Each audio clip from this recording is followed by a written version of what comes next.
14 kilometre கிரிவலம் போகலாமா guys? கரெக்டாக கீழம்பாக்கம் போய் ஒரு 5 மணி பஸ்ஸை பிடிச்சாச்சு.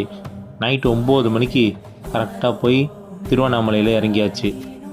கோவிலுக்கு போனவுடனே செம்ம வைப்பு. அப்புறம் கற்பூரத்தை ஏற்றிட்டு கிரிவலம் ஸ்டார்ட் பண்ணியாச்சு. கிரிவலம் ஃபஸ்ட்டு லிங்கமே நம்ம இந்திரலிங்கம் தான். அதுவும் இங்கே இந்த சங்கு சத்தம் கேட்கும் போது நம்ம உடம்பே ஒரு மாதிரி ஆகுது காய்ஸ். நீங்களே கேட்டு பாருங்கள். அப்புறம் பொறுமையாக எல்லா லிங்கமும் போய் பார்த்தோம்.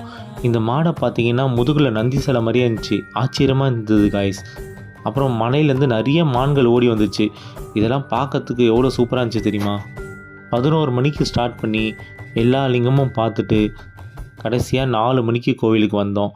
பொறுமையாக எல்லா சாமியும் கும்பிட்டோம். நல்லா இருந்தது காய்ஸ். காலையில் திருப்பி 5 மணிக்கு பஸ் எடுத்து கரெக்டாக 8:30 மணிக்கெலாம் சென்னை வந்துட்டேன் காய்ஸ்.